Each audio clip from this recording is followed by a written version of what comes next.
Hello, everyone, and welcome to Talk Nerdy. Today is Monday, October 6th, 2025, and I'm the host of the show, Dr. Cara Santa Maria. And as always, before we dive into this week's episode, I want to thank those of you who make Talk Nerdy possible. Usually at the top of the show, I call out the top patrons for this week, but I thought I might do something a little bit different and give a shout out to my top patrons of all time. It's because of you that I'm able to keep this show on the air. So, looking back on the entire life of this podcast in celebrating, what are we on? Episode 571. Wow.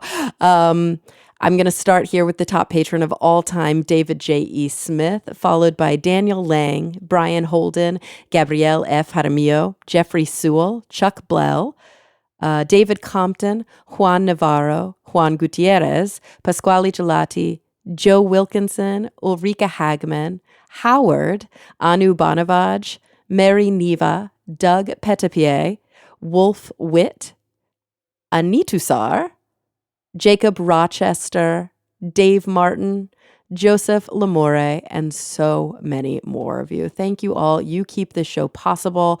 You keep it so that it is free to download for anybody who wants to enjoy that content and can't afford to pay for it, or just doesn't want to afford, that doesn't make sense, just doesn't want to pay for it. You're able to offset that cost for them. So again, thank you so much. You're the reason that we keep on going. All right, let's talk about this week's episode. So this week I had the opportunity to speak with Dr. Prema Arasu. They are they actually received their doctorate in creative writing, their PhD, at the University of Western Australia, and went on to do a really interesting postdoctoral research fellow at the, I think it's pronounced Minderoo, UWA Deep Sea Research Center. And so they've produced a really fabulous, beautiful, and fascinating book sort of in parallel with that research called Book of Sea Monsters, Leviathans of Literature. So this is a really interesting blend of art, literature, and science. Without any further ado, here they are, Dr. Prema Arasu. Prema, thank you so much for joining me today. Okay, thanks for having me. So it's always fun when we connect from across the world. You know, sometimes it's just across the pond, but today it's across the world because it's 9:30 a.m. on Tuesday, September 23rd here in LA, and it's like 12:30 a.m., so like just after midnight on the 24th for you? Yeah, different day entirely. So I had to really make sure that I got the time and day right and it was in my diary properly and didn't confuse me. Yep. That's another big difference because it's in your diary, but it's in my calendar. Because my diary is where I write my secrets. Not really. I don't have a diary, but that is what we call it. So where are you in Australia? I'm in Perth, so on the West Coast. Oh, very cool. I visited Perth several years ago, but the last like 2 or 3 times that I came to Australia, we didn't. We were only in like Melbourne and Sydney, which is probably the case for a lot of people that they don't have the opportunity to visit Perth. Yeah, people tend to forget about it. But I think I really like Perth. It's really nice. And it's surrounded by so much nature. You know what? It's funny because I grew up in Texas here in the United States, and now I live in California. And when I was in Perth, for whatever reason, it reminded me a lot of Texas. Yeah, we've got this mentality. Some people call it the Texas of Australia, in that the state is really huge. We're always trying to remove ourselves and start our own country. We've got a lot of mining money as well, lots of billionaires. And we have this sort of underdog mentality. I love it. Okay, well then it made sense. Yeah, I definitely got that feel while I was there. So you just recently completed your postdoc, which is a massive accomplishment. Talk to me a little bit because it's rare that I have folks on my show. Well, I shouldn't say it's rare because I think my show has really switched gears in the last 11 years since I first started it.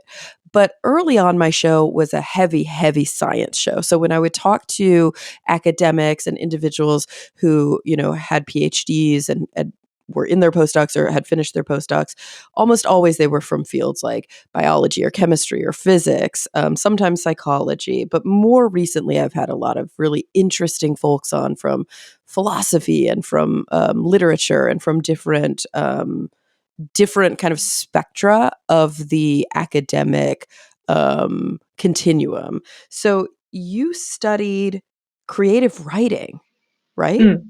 Yep, I did. That was my PhD topic. Yep.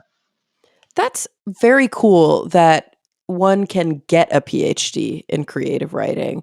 I don't know why. I mean, I never assumed that you couldn't, but I wonder how many folks who like don't spend time in academia think about those aspects of literature or of writing, actually, of the production side of it, as being sort of academic disciplines. But of course, you do research, you write, and do you think you'll ultimately teach? I do a bit of teaching now. Yep, I You do really like now. teaching. I have Mm. my own PhD and master's students. Just going Mm. back to creative writing as a PhD discipline, I don't think of it as a discipline in itself. Some people do, Mm. in that their research is contributing to the methodology and process of creative writing. But for me, and for most people actually, it's more of a research methodology. So my PhD was investigating gender in speculative fiction. So that was my research area. The method was simply creative writing, in that I was aiming to write a piece which reflected and critically produced new knowledge in that area. And then in my postdoc, my methodology was also creative writing, but my topic was different. It was the deep sea. I love that. So talk to me about, okay, gender in speculative fiction and then the deep sea feels like a big turn, but was it? Are Hmm. they related somehow that I don't see? It's related by methodology. So I learned, Mm. as you would in science, you'd learn statistical methodology, field work, sampling, analysis. You'd learn how to write papers. My method was learning the process of creative writing, but the link is also the focus on speculation. So I had a focus on fantasy and science fiction, and the turn to the deep sea was related to the fact that the deep sea is often imagined in the language of genre fiction. So science fiction, horror, fantasy, even though it's referring to very um, real things in the real world, it's constructed and represented in popular culture in with reference to these genres. You're so right about that. And I wonder, I often think about the parallels between the deep sea and, of course, deep space, that these are areas that exist and they're areas that are, in some ways, now at least, approachable, but are still full of so many unknowns. Do you think that's why they tend to find themselves in sort of fantasy and horror? Yeah, absolutely. So I think it's very much worth looking at their representation in popular culture and fiction. So psychom is super important, obviously, but honestly, most people's idea of the deep sea and space will be shaped by its representation in popular movies and cartoons and children's books and things like Mm. that. And that often shapes not just the basic scientific information, but how they feel towards it, which is very important when it comes to things like advocating for funding and placing ourselves in relation to these extreme environments. Absolutely. And so because of that sort of emphasis on the way that these spaces, these environments, and of course the creatures that occupy them are represented, how important was it for you in your work to explore, I don't know, the science side of it, or was that even kind of not part of the calculation? Did you need to see what is real in order to explore the fantasy, or does it not matter really what is real in the deep sea? To me, it is very important. And Mm, I was working as a member of this team for 3 years. There's maybe 20 plus scientists now in the team. And I was the only humanities researcher. And I was, attending weekly meetings, being held to the same group meetings, organizing fieldwork, trying to produce the same amount of papers, reporting back to our funders. So I was very involved in it. I really enjoyed being part of these science talks, even though most meetings were about where should we go to find the most data or which videos should we analyze next. I very much enjoy science. I did quite a bit of science in my undergrad, and I don't feel alienated by science in a way that I think a lot of humanities researchers maybe construct for themselves. mm, it's a good way to put it. Yeah, yes, but it also goes the other way as well. A lot of scientists just are very intimidated by the idea of um, creative research or even qualitative research. So I just ignore that barrier because I think it's something we've built up over time. If you think about the polymaths of the Renaissance, or if you think about people like Aristotle and our earliest creators of knowledge, they weren't bound by one method or one discipline because those disciplines didn't exist yet. Absolutely. And I think it's funny because in some ways, I wouldn't say we're coming full circle, but we are sort of coming back on ourselves in that it's almost impossible to stay within a silo anymore. There's just science is too multidisciplinary. It's this really interesting phenomenon where for I think decades, even centuries, we could sort of focus on one specific thing and only look at that one thing because there was so much to discover. And of course, there's still so much more to discover. But now we understand that that one thing is not in a vacuum. It's related to all of these other things. And I had a similar experience as the people you're describing, where I got my PhD in psychology, but my master's was in biology with like a neuroscience focus. So all of my research up to the point where I actually started my doctoral training was very quantitative, and it was very, it was very biology. And then when I started my PhD and realized I wanted to study what I wanted to study, it lent itself better to qualitative research. And I was like, that's a thing. And it was really overwhelming. I had to learn a whole new approach to research. And yeah, I mean, it was exciting, but I quickly realized what I think a lot of biologists or a lot of scientists that I had known thought of as like a little bit wiggly or a little bit less, I don't know, like strict, a little bit less difficult was way harder. Like doing a qualitative PhD was took way more time than it would have taken if I had done just kind of like a very straightforward quantitative investigation. Yeah, I think multidisciplinarity is really important and is gaining more attention from what I can tell. But the risk is you want a team that's multidisciplinary, but you don't want individuals to be multidisciplinary because once they branch out, they'll lose their focus and their specialization that they gained during their PhD, and lose Mm. the ability to do truly original research. So I really enjoyed the team that I was with because everyone was from a different field and it was all about collaboration. It was all about just being able to, if you had a question, you could just walk over to that person's office and just ask them. Oh, I love that.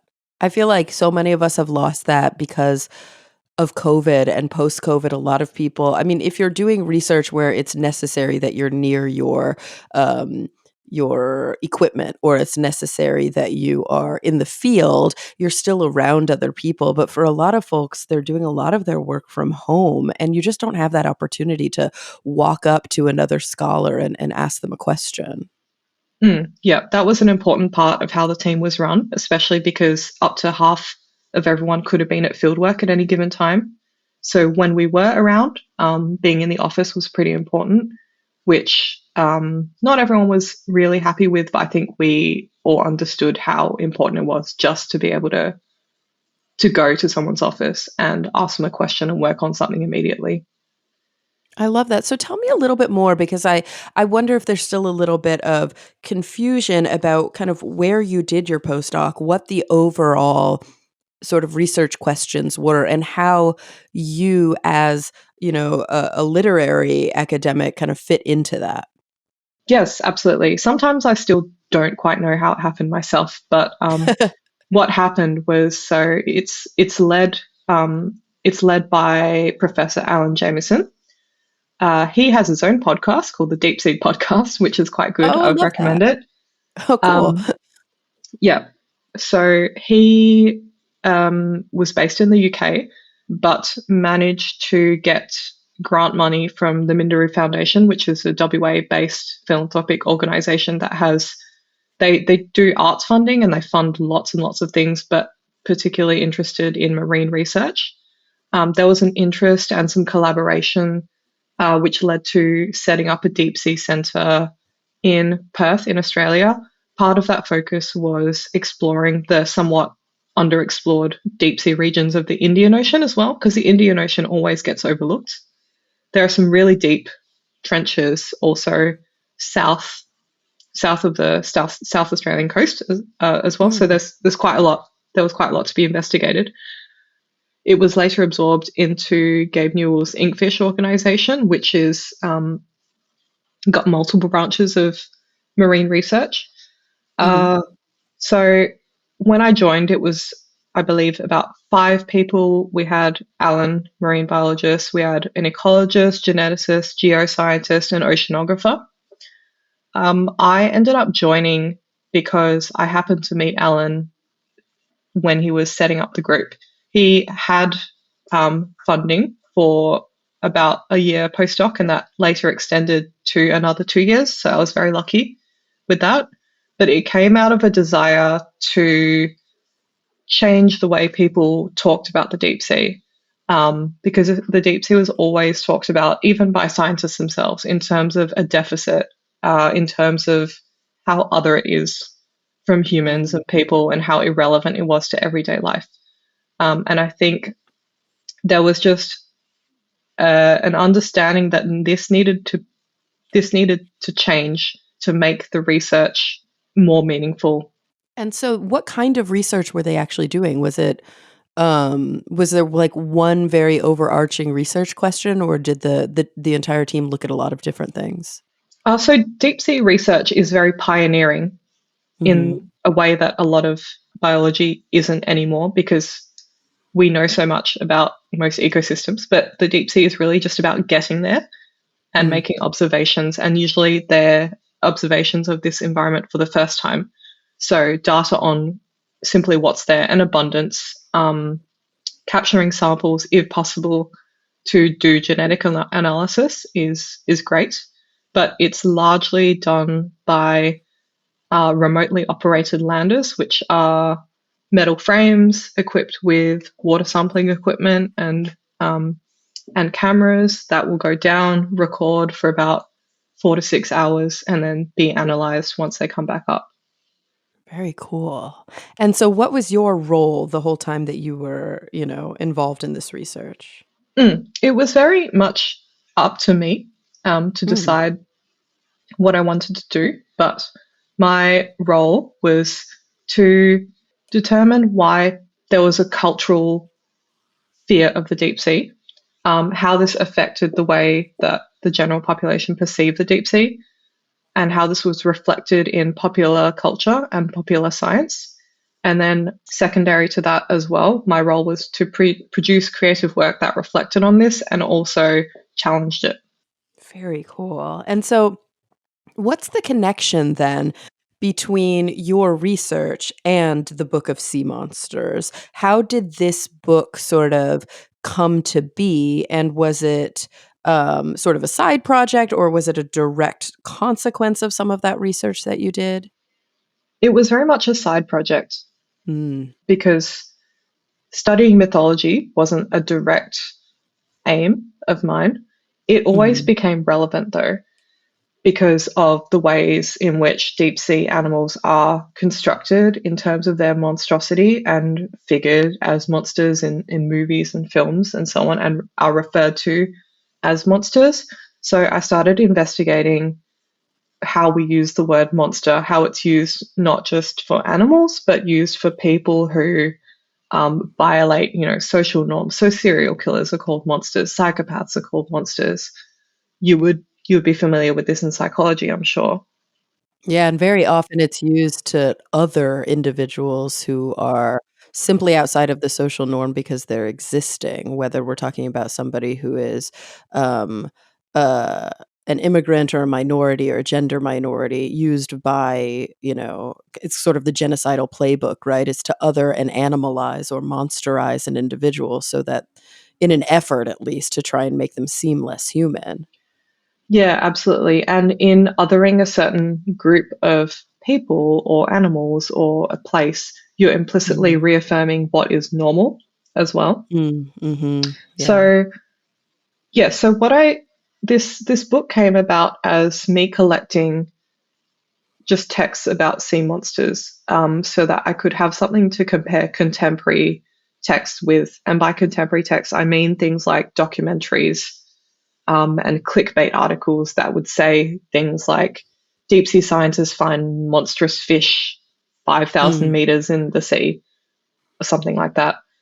It led to me looking at some ancient natural history texts, so proto scientific texts, which describe monsters as animals themselves. So it didn't necessarily define them by their fictionality, and led Mhm. me to think about also how some animals, like the giant squid, have gone from mythical monsters to being taxonomically defined and therefore not really monstrous anymore because they are then just animals. Interesting, I love that, and then you kind of found these examples throughout literature of these deep sea monsters, and how did you kind of make the decision to, I guess, to include the text in not in full, but large portions of the text in the book, and then sort of bring it to life with all of these fascinating collected illustrations and photographs? So cutting down the text was really challenging. I think the most interesting thing for me was including those natural history texts. So I've got Pliny the Elder's Naturalis Historia, and the Natural History of Norway, which are perhaps more unusual choices. But then I've Mm, also got an excerpt from the Odyssey about Scylla and Charybdis, which is more of a it's more of an obvious choice, I guess, one that you would expect if you picked up something called the Book of Sea Monsters. I did have to keep the excerpts fairly short from those, so I picked very iconic scenes, those with really compelling imagery. Um, it was also shaped a lot by what was in the free domain because I was republishing text here, um, mhm. and the images were also mostly sourced from the British Library. So that was based on what was available in the repository. The selection has also got a strong Western bias because not many translations were available under Creative Commons licenses. As much as Mm. I would like to have, a world history of sea monsters across cultures and include Polynesian mythologies and Asian mythologies, I wasn't quite able to do that. And also, my education, I don't think, gives me the capacity to comment on those, as well as I could the classics in English literature. So, Mhm. those are some choices I had to make.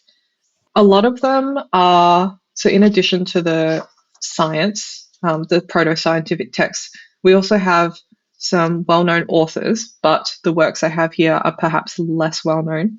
So we've got Edgar Allan Poe, who is, obviously very well known for The Raven and The Telltale Heart, but I've got his poem The City and the Sea, which isn't the first thing that most people would think of with Poe. Yeah. We've got an excerpt from Moby Dick, but instead of being about the whale, it's his chapter on the squid. Ah. And we've got, yeah, and then we've got Victor Hugo, who wrote Les Mis, but he wrote this book called Toilers of the Sea, and we've got a really nice excerpt from that as well.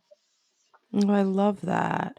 And even Arthur Conan Doyle, H.P. Lovecraft, there's so many um, authors that many people know and love, but probably little known portions of their works are included in here. And of course, kind of counterbalance, like we mentioned, with really rich, whether it be artwork or actual photography of some of the things that are being described. And you go through, and in a way you're writing this, but you're also kind of acting as an editor, right? Because you're choosing what to include of the excerpts, and then you're contextualizing them for us.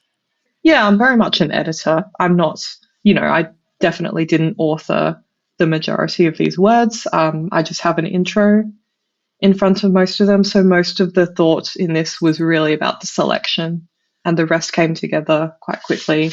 And the introduction as well really frames everything. And it's beautiful. I mean, did you I'm always curious about like the process when authors sit Mm-hmm. down to write something for a general audience, right? Like a trade publication. There must be, well, I shouldn't say there must be because I have no idea, but my assumption is that there's always a bit of a push pull with the publisher about how many illustrations can I do this in color. Is this going to make the book too expensive? How did that process go for you, being able to have such a richly illustrated volume that is still quite manageable to hold? It's an affordable volume. Like, it's a really good cross between a lovely coffee table book and a book that you would have at your bedside to read.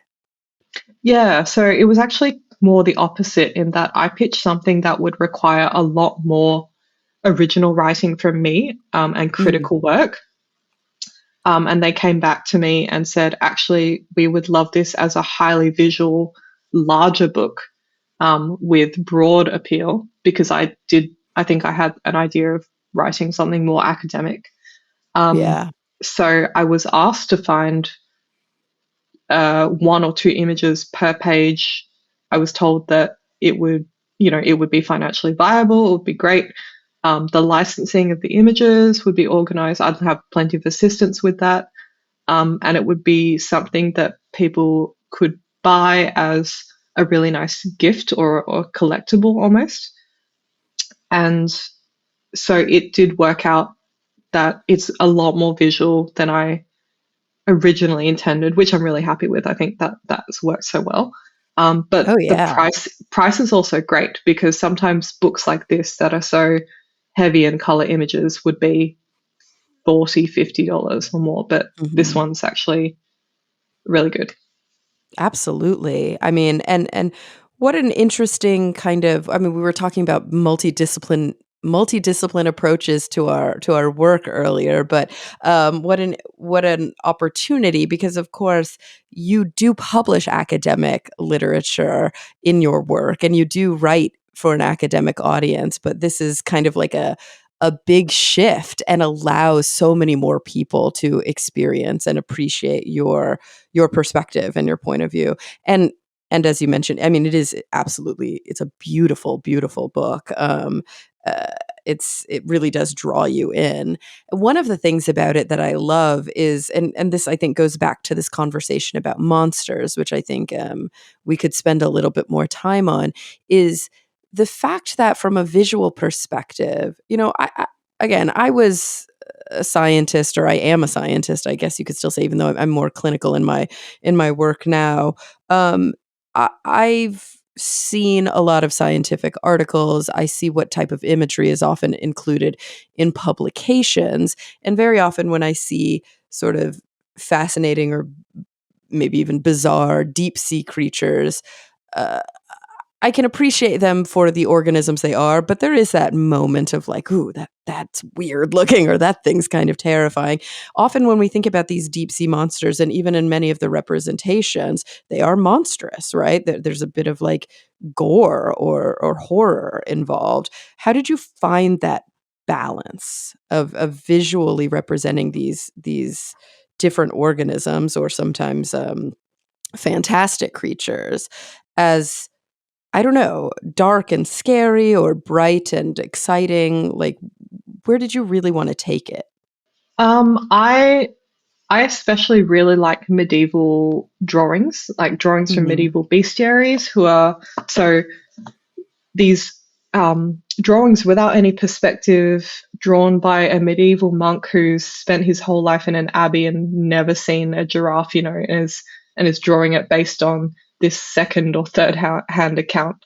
Oh, they're Um, so good. Even I things like think they're house so cats, funny. they always have Yes. like human faces. It's so Yes, they're creepy. so weird, and I love them. I love them so much. So I try to include as many of those as possible. If I can, I'd like to shout out to Weird Medieval Guys, the Twitter or Instagram account. That's just a great collection of them. A lot of them as well. So there's this great book by the scholar Chet Van Duzer, who's the author of Sea Monsters and Medieval and Renaissance Maps. So he does a sustained analysis of the purpose of drawings of whales on Mappa Mundi, whales and mermaids and elaborate illuminations of these maps, which were commissioned by wealthy people to sort of showcase their worldliness and their wealth. So a lot of the selections of the maps was based on his research as well. Cool. And then a lot of them were also illustrations from the original publications of the text that I chose. So Oh, no I way. think, yeah, so I think because we don't really get illustrated books anymore by default, but books, Hmm. in the 19th and 20th century, they kind of came with illustrations, and that was a very normal thing. We've lost a lot of that. It is expensive, of course, but novels would be published with like 10 to 12 illustration plates. When poems and short stories were published in pulp magazines, that have a cover image, that have some line drawings, not always in color. So a lot of these are those that I've dug up from the first editions or original publications of those, That's so which cool. which we don't tend to circulate anymore. But there's some great images. There is something really, I think, it's a gift to give a contemporary audience, not just the the illustrations that were published in those drafts, but also the words themselves from the author's mouths. I think I've mentioned this on the show before, but when I was doing my PhD and I took a history and systems of psychology course, which anybody listening who has studied psychology, I don't think it, maybe at the undergrad level, I think I did take a history and systems course, like one of them, but definitely at the graduate level, we take a lot more. Anybody who has studied in a discipline where you have a history and systems course, very often what you're reading in your textbook are writers writing about the sort of pioneers in the field. Like, Freud said this, or, so and so did this, or when Wilhelm Wundt was working in his laboratory, these are the things he came up with. And I had the opportunity to take this class where my professor chose a brilliant textbook where it was actual excerpts from the scientists themselves in their language, even if it was a little bit impenetrable. And then the next chapter would be a contemporary historian or scientist contextualizing it. So it was like dual chapters throughout the book. And I know as somebody who studies at that level, you're probably used to seeing that. But as a psychology student, it blew my mind to read like Freud in Freud's words, because you just don't have that opportunity very often. And I was like, oh, yeah, now I feel the sexism coming through. Or like, I feel how thin these arguments were, how like rich this kind of part of the text was. And I think it's something that, unfortunately, in 2025, a lot of us, there's just been so much commentary and so much critical analysis of all of the greats that very few of us actually read the original texts anymore. Yes, that is a great point, and you're true in that. That's something that really doesn't apply to me because I'm very much always in it. Yeah. Um, but no, you're right, because this has Lovecraft, for example, and almost everyone has heard of Lovecraft, right? They would know the Call of Cthulhu, but not many people would have gone and actually read the story and Hmm. experienced experienced Lovecraft's quite strange prose firsthand. Same with the Odyssey, for example. Everyone knows the Odyssey, but it's not very accessible to go find a good translation out of the hundreds that exist and then just read the whole thing start to finish. So this perhaps removes Mhm. some of those barriers in that I've chosen an accessible translation and one that I think works for my purpose in that it's imagining this sea monster and it's providing an excerpt. It gives you the context. You don't need the whole knowledge of all of Greek myth to understand this as well. So there's, I think, yeah, a lot of that work has been done in selecting these specific excerpts and providing context. Oh, I love that. And so we touched on this idea of monsters and what monsters represent and how monsters have been described throughout sort of human history. But I'd love to understand monsters a little more from maybe from a personal perspective. You know, the word is a very heavy word. It's laden with a lot of things, but you know, these quote unquote monsters that are represented in your book, uh, the monstrosity of them is not always negative, is it? Like how what is your relationship to monsters as somebody who I don't know, is it safe for me to assume that you're an avid sci-fi or fantasy reader? Yeah, I'm a big nerd. Yeah. And so your relationship to monsters is personal, as is anybody who reads about these creatures. But tell me about maybe some of the nuance in how you relate to monsters as you read them, but also as you conceptualize them. Well, from an identity perspective as well, I'm also, also belong to a number of historically marginalized groups that might have at one point been constructed as monstrous. Mm, So I identify strongly with the cultural figure of the monster, and um, I've always been sympathetic to monsters, and that has led to my interest in the in the monstrous.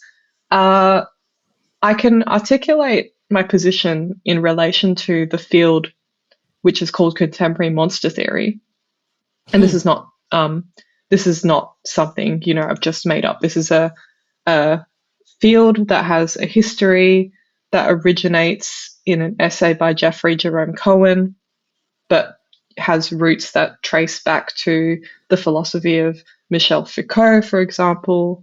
And you hmm, can even take it back to Kant's notion of the sublime. But what it does is that, firstly, it regards the monster as, by definition, fictional. So that separates it, firstly, from cryptozoology, which is hmm. necessary for defining the field. Cryptozoology is just something different. Um, but also because it defines them as fictional, but also worthy of study. So simply because they're not real, that doesn't mean they're not, they don't tell us about things. Monsters are the result of historical and cultural anxieties. And if we look at the monsters from a certain culture, that unearths information about what that culture feared, how they saw themselves in relation to the other, whether that other is nature, as it often is in the case of monsters. In most examples, in my experience, sea monsters embody a relation to the ocean, the sublime, and in doing so, they're reaffirming a sense of like the safe and terrestrial self. So this Yeah. book of sea monsters is constantly positioning a sense of the human self against nature. And in some texts, it's identifying more closely with the sea monster as well, especially in, say, the work of Celia Thaxter, who envisions the Leviathan as a more powerful, benevolent figure. I can't help but, you know, you mentioned this idea of sort of self and other and this idea of culturally what we define as monstrous is that thing that we're maybe afraid of or that we're curious about that is I can't help from a psychology perspective to also think about this idea of the thing within ourselves that society has told us we shouldn't be or shouldn't have, or, for whatever reason is not normative. I like to use the word normative instead of normal. And that thing within ourselves that we're sort of afraid to interrogate or to look in the mirror and see. I can't help but think of like Poor Things, and this beautiful way that the film, and I think I didn't read the book, but I think the book itself did as well, is to take these things that are uh, normatively viewed as quote monstrous and help understand the humanity in them and the beauty in them. That idea that a monster might represent something that's scary to us, but it also could represent some unfettered, free, and maybe even, I don't know, revolutionary aspect of ourselves. So monster stories, part of monster theory is that monster stories allow us to bring that from within ourselves, externalize it, and then create a story in which it is either defeated or sometimes embraced. The embracing is what I'm more interested in, but we can Mm. certainly see that externalization and therefore defeat in, for example, classic Greek myth hero stories. And so tell me about, I mean, you talked a bit about some of the choices, but I would love to hear, as we're sort of on the second or like the closing part of the podcast, I would love to hear not just, how you chose some of the monsters based on classic literature, but your relationship to some of them. Which ones were easier to include? Which ones were you like, no, I don't want to go there? Like, which ones spoke to you personally? Well, I've always just been obsessed with the Kraken, so it was very easy to find as much Kraken and giant squid stuff as possible, which led me to including the proto scientific texts because those did describe Kraken as animals.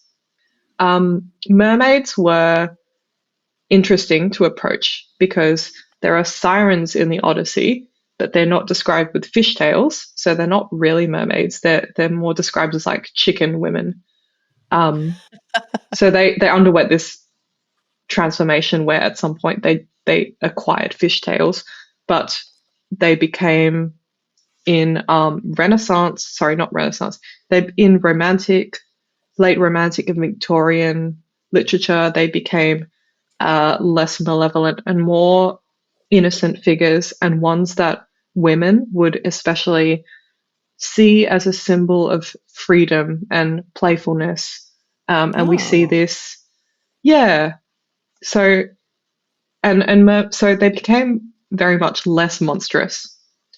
So I did have a couple more poems by Tennyson about mermaids that were cut um, because they didn't quite fit into the sea monster book as much. But I did manage to keep a poem in by Anne Radcliffe called The Sea Nymph, which is about one of her gothic heroes wishing she was a mermaid.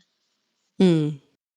And how about the research that you did? So you were looking at real deep sea creatures and how they relate to this idea of monsters or fantasy or horror, sci-fi. This kind of speculative fiction aspect of the deep sea and how it relates to what we know, or maybe in the past, like you mentioned, sort of the giant squid is a perfect example of something that was sort of the stuff of myth, but is actually real.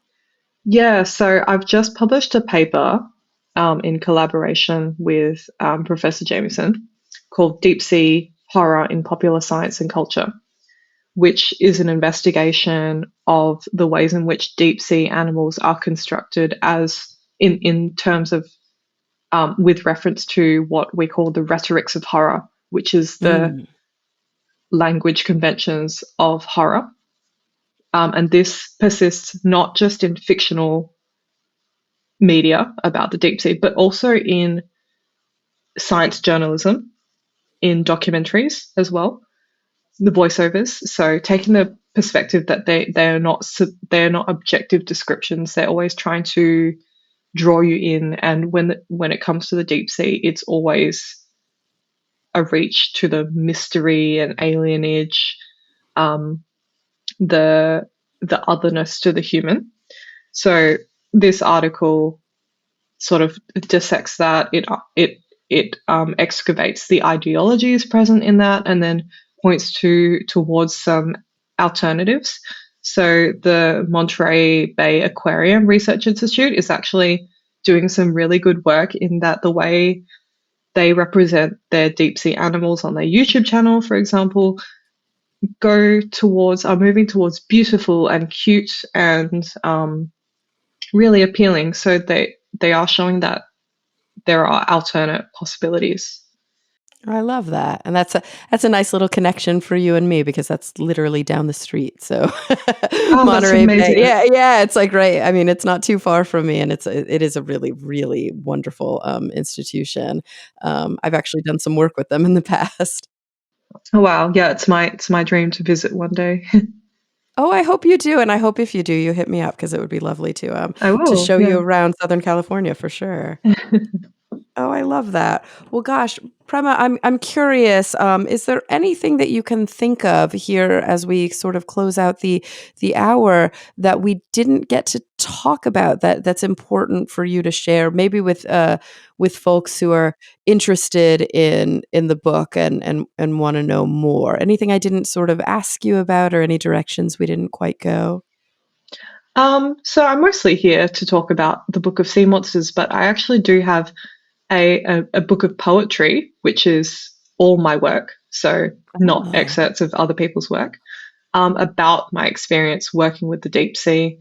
And it's a lot more personal. It features personal narrative, and my co workers sort of recur as characters. It's called Vampire Squid, and it will be out with Fremantle Press in January 2026. Um, I'm not sure what the availability will be internationally. You may have to order it from Australia, but Mhm. it is forthcoming, and I'm very excited for that as well. Oh, I love that so much. I have the opportunity to go back to Australia and New Zealand next summer with my other podcast, The Skeptic's Guide to the Universe. And so if it's not published yet in the US, I'll definitely pick up some copies while I'm down there Great. visiting. Oh, Yeah. that's so exciting. Well, gosh, I can't thank you enough for joining us today, for sharing your insights, for the the beauty and the kind of fascinating prose and commentary within the book itself. It's been an absolute joy getting to meet you here on the show. Okay. Thank you so much for having me. Absolutely, everybody. The book is Book of Sea Monsters, Leviathans of Literature by Dr. Prema Arasu. And everybody listening, thank you for coming back week after week. I'm really looking forward to the next time we all get together to talk nerdy.